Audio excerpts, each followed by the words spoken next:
Hi, welcome to Story Time with Sharon.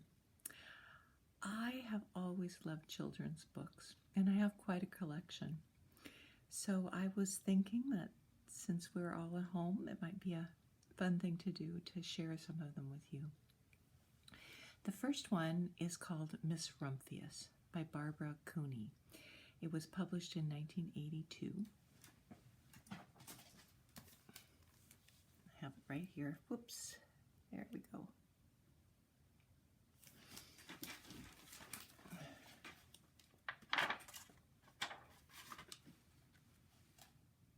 Miss Rumphius. To Saint Nicholas, patron saint of children, sailors, and maidens. The Lupin lady lives in a small house overlooking the sea. In between the rocks around her house grow blue and purple and rose-colored flowers. The Lupin lady is little and old, but she has not always been that way. I know. She is my great-aunt, and she told me so. Once upon a time, she was a little girl named Alice who lived in a city by the sea. From the front stoop, she could see the wharves and the bristling masts of tall ships. Many years ago, her grandfather had come to America on a large sailing ship.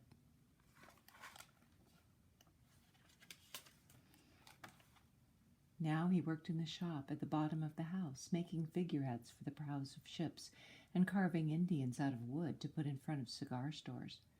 For Alice's grandfather was an artist. He painted pictures, too, of sailing ships and places across the sea. When he was very busy, Alice helped him put in the skies.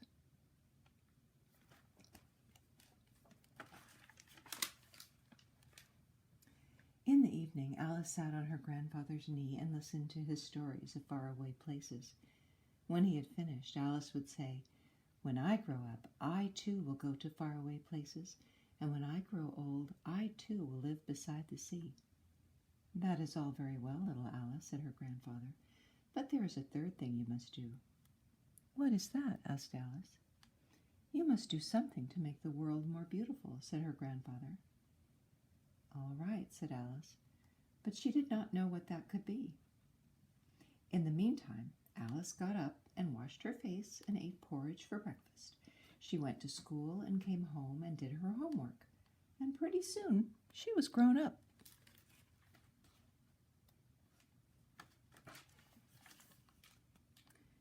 Then my great-aunt Alice set out to do 3 things she had told her grandfather she was going to do. She left home and went to live in another city far from the sea and the salt air.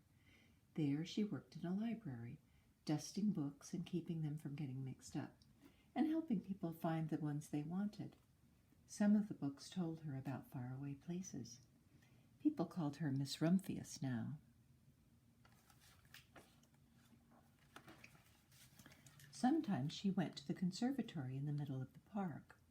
When she stepped inside on a wintry day, the warm, moist air wrapped itself around her, and the sweet smell of jasmine filled her nose. "This is almost like a tropical isle," said Miss Rumphius, "but not quite."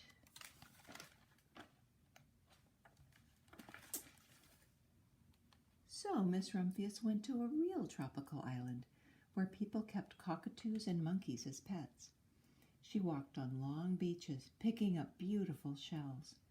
One day she met the Bapa Raja, king of a fishing village. "You must be tired," he said. "Come to my house and rest."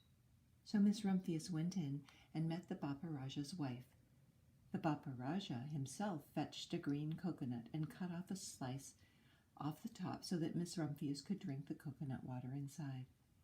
Before she left, the Bapa Raja gave her a beautiful mother-of-pearl shell on which he had painted a bird of paradise and the words, "You will always remain in my heart." "You will always remain in mine, too," said Miss Rumphius.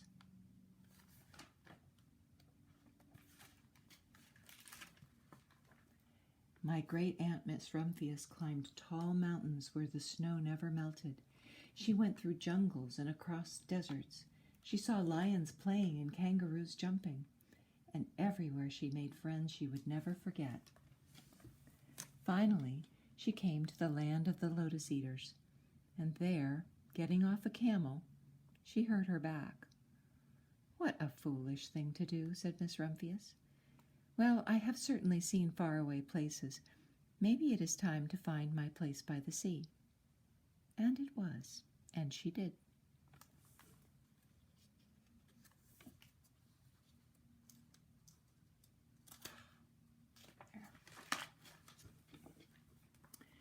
From the front porch of her new house, Miss Rumphius watched the sun come up.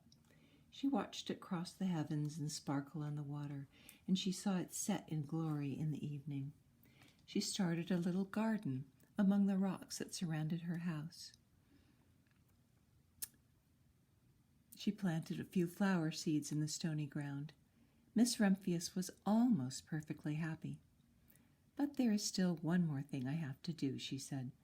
"I have to do something to make the world more beautiful." "But what?" "The world already is pretty nice," she thought, looking out over the ocean.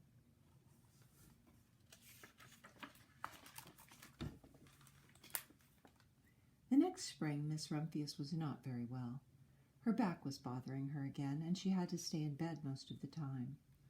The flowers she had planted the summer before had come up and bloomed in spite of the stony ground. She could see them from her bedroom window, blue and purple and rose-colored. "Lupins," said Miss Rumphius with satisfaction. "I have always loved lupins the best.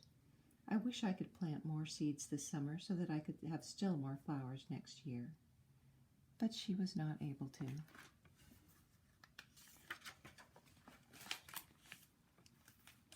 After a hard winter spring came, Miss Rumphius was feeling much better. Now she could take walks again. One afternoon she started to go up and over the hill, where she had not been in a long time. "I don't believe my eyes," she cried when she got to the top, for there, on the other side of the hill, was a large patch of blue and purple and rose-colored lupins. "It was the wind," she said as she knelt in delight. "It was the wind that brought the seeds from my garden here, and the birds must have helped." Then Miss Rumphius had a wonderful idea.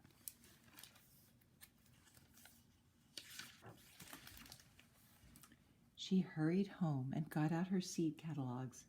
She sent off to the very best seed house for 5 bushels of lupin seed. All that summer, Miss Rumphius, her pockets full of seeds, wandered over fields and headlands, sowing lupins. She scattered seeds along the highways and down the country lanes. She flung handfuls of them around the schoolhouse and back of the church. She tossed them into hollows and along stone walls. Her back didn't hurt her any more at all. Now some people called her that crazy old lady.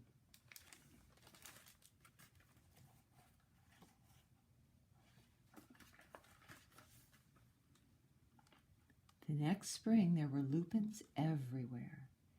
Fields and hillsides were covered with blue and purple and rose-colored flowers.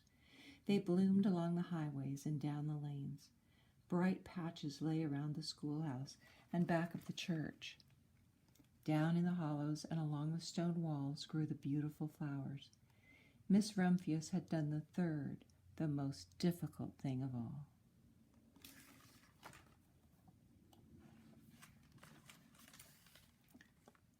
My great-aunt Alice, Miss Rumphius, is very old now.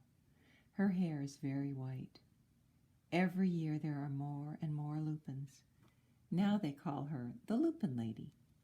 Sometimes my friends stand with me outside her gate, curious to see the old lady who planted the fields of lupins. When she invites us in, they come slowly. They think she is the oldest woman in the world. Often she tells us stories of faraway places. When I grow up, I tell her, I too will go to faraway places and come home to live by the sea. "That is all very well, little Alice," says my aunt, "but there is a third thing you must do."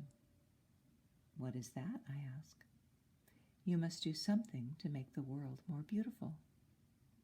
"All right," I say.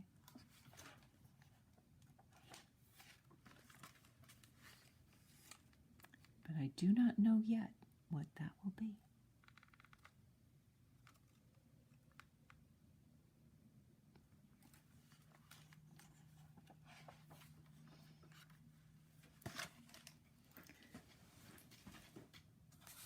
hope you enjoyed that. It always brings a tear to my eyes. I hope to make more of these videos, and I hope you enjoy them.